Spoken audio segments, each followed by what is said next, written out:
ก็ลุงลายรูไก่จามจิงเวีมังสันเจกะตุ้มขมินกะไทยกิลไทยน้อยลิมลายนิหายกะไทยนเปาเปาสอร์ขมิน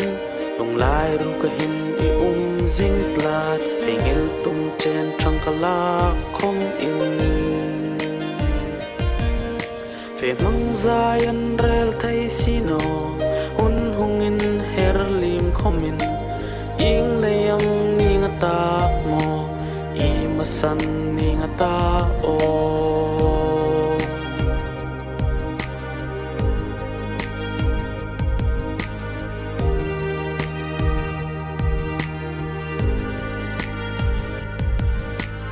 nang thlazarel thailo kayan ring hi mi mak sanin mo ilim ding chu thei chang sin chu hun kau kir kanu ngei mo mi lim san ding chu kapal thailul no o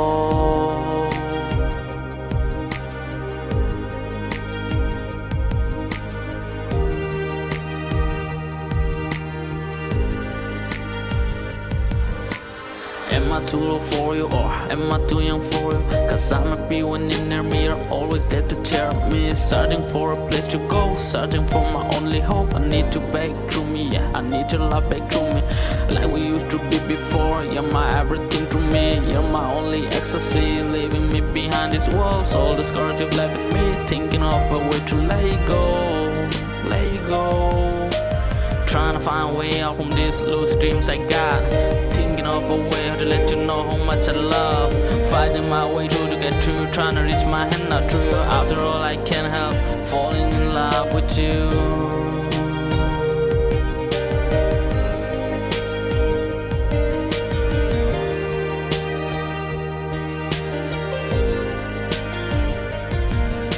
Cả lung lai ru cây cham dinh măng san che ka tum khomin ka thei gil thei noi lim lai ni hai fe mang zayan rel thei sino hun hungin her lim khomin ing leyam ningata mo I masan ningata o kun ram rutin ka ngai trang ne ma chau tin kan hai rem tan nang le run hun leng don kir zayan rel thei tan non him lai hun po kir tumino ka bei fan fan rem no an thei chung no nang lo chutin mangai na in mo ami chel ami ku ami man kho